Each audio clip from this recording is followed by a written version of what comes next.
You've just wrapped up a long, stressful workday. You're trying to unwind, but your mind just won't quit. It's replaying every little mistake, every awkward conversation, every email you wish you'd worded differently. It's this relentless storm of worries, a highlight reel of everything you think you did wrong. And then, it pivots. It starts spinning stories about a future that hasn't even happened. That presentation next week, the looming project deadline, the uncertain look from your boss. Your mind is a time traveler, but it only seems to visit the past to collect regrets and the future to gather anxieties. What if you could break this cycle? What if you could stop this mental spin out and actually reclaim your evening, in just 5 minutes? This isn't about pretending stress doesn't exist. It's about facing it with a toolkit that's been battle-tested for over 2,000 years. This is the Stoic fix for the modern, overthinking mind. This loop of overthinking is more than just annoying, it's exhausting. It's a kind of mental debt, and you're paying the interest with your peace, your energy, and your ability to be present. When your mind is stuck in that loop, you're not really home from work. You might be physically on your couch, but mentally, you're still in the office, trapped in a meeting room with your own harshest critic. The great Stoic philosopher Seneca once wrote, "We suffer more often in imagination than in reality." Think about that for a second. The vast majority of what you're worrying about is a product of your imagination, a future that may never happen, or a past that's already written and can't be changed. This mental noise clouds your judgment, drains your creativity, and steals the one thing you actually have, right now. It's a thief of joy. But the Stoics taught that our minds, while powerful, are also trainable. They aren't meant to be our masters, they're meant to be our servants. They believed the key to a calm life wasn't a life with no problems, but a well-ordered mind. And that ordering can start with a simple, 5-minute practice. The solution I'm about to share isn't a magic trick. It's a discipline.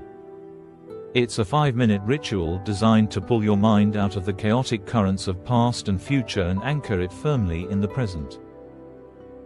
It's built on 3 core Stoic ideas, adapted for our high-pressure modern lives. This isn't about suppressing your thoughts or ignoring your problems. It's about changing your relationship with them. It's about turning that anxious, unproductive spiral into clear, productive action. We're going to walk through 3 steps. First, acknowledge and separate. Second, apply the dichotomy of control. And third, take one productive action. Together, they form a sequence that can quiet the storm in your head.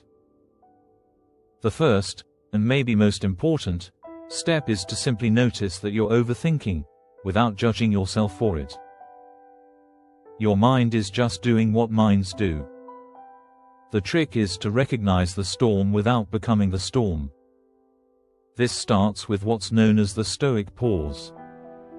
When you feel that familiar tightness in your chest or that rush of anxious thoughts, your first instinct is probably to fight it.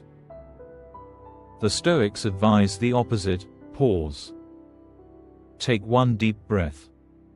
In that tiny gap you just created, you find your power. You create a space between the trigger, say, the memory of a work mistake, and your usual reaction, which is to spiral. In this moment of pause, you just acknowledge what's happening. You can even say to yourself, there's the thought that I messed up, or, here's the worry about that email. Just label it. See it for what it is, a thought. A cluster of words and images in your mind. It is not you, and it is not automatically reality.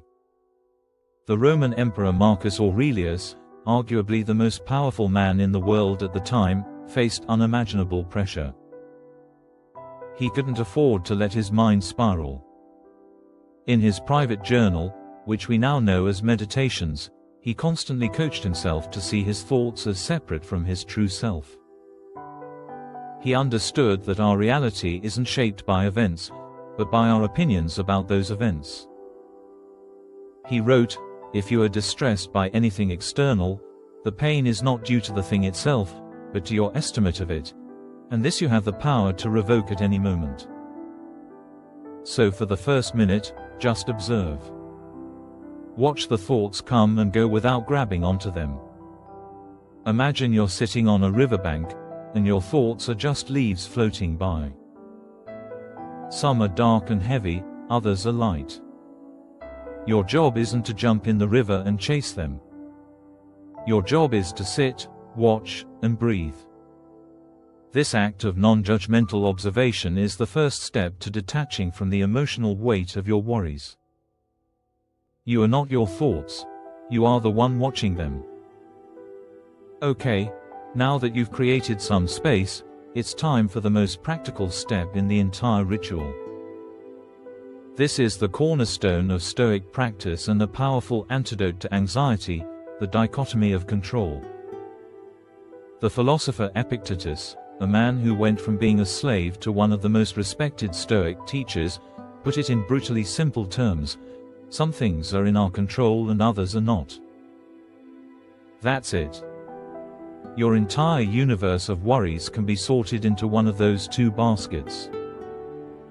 The secret to peace of mind, and the end of overthinking, is to focus all your energy on the first basket and practice acceptance of the second. So, for the next 2 minutes, take the worries you just observed and sort them. You can grab a piece of paper or just do this in your head. Let's use a common work worry. My boss seemed unhappy in that meeting. I'm worried she thinks I'm incompetent and that I might lose my job. Let's apply the filter. What's really in your control here? You can't control your boss's mood. You can't control her private thoughts or her opinion of you. You can't, with 100% certainty, control whether you'll have this job in a year. Those are externals. Worrying about them is, from a Stoic perspective, a waste of energy. It's like yelling at the clouds to stop raining. Now, what is in your control? Your effort. The quality of your work tomorrow. Your attitude. Your choice to learn from any mistakes. You can control whether you calmly ask for feedback. You can control how you prepare for the next project. These are the things that belong to you. When you feel yourself overthinking, just step back and ask, is this in my control? If the answer is no, the Stoic practice is to consciously let it go. It's not your business. Put your energy where it matters, on your actions, your responses, and your mindset. This shift is incredibly empowering. It moves you from being a passive victim of anxiety to being an active agent in your own life. You've paused. You've sorted. Now, it's time to act. The final 2 minutes of this fix are all about redirecting your newly focused energy. Overthinking loves to stay abstract. Action grounds it in reality. The Stoics weren't just thinkers, they were doers. One of the most effective ways to do this is through a practice championed by Seneca, the evening review, or journaling. This is how you get all that mental clutter out of your head and turn vague worries into a clear plan. Take out a notebook and spend 2 minutes writing. This isn't about perfect grammar, it's about honesty.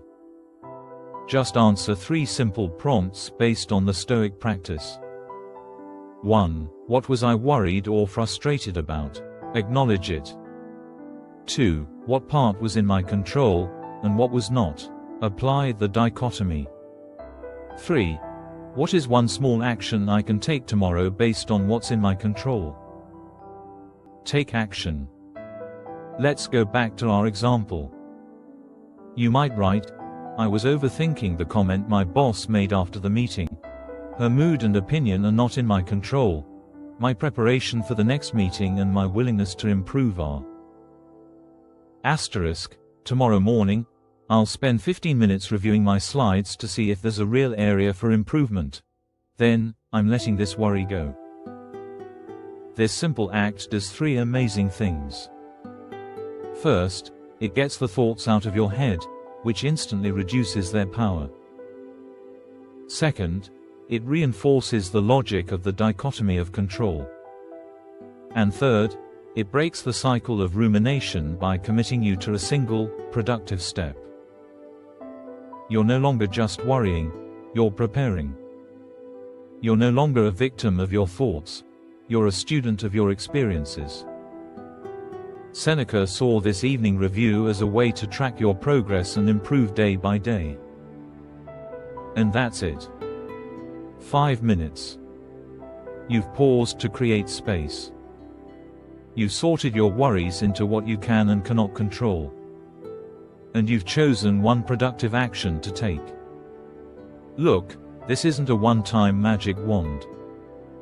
It's a practice, a mental muscle that gets stronger every time you use it. The goal isn't to never have an anxious thought again. The goal is to know exactly what to do with it when it shows up. To greet it not with panic, but with a calm, practiced routine. This is how you reclaim your mind, your energy, and your evening from the tyranny of overthinking. This ancient wisdom from Marcus Aurelius, Seneca, and Epictetus isn't just dusty philosophy, it's a practical guide for a better life today. If this simple framework resonated with you, and you want to learn more about applying timeless wisdom to modern challenges, make sure you subscribe for more practical philosophy. The journey to a calmer, more resilient mind is a marathon, not a sprint, and we're here to walk it with you.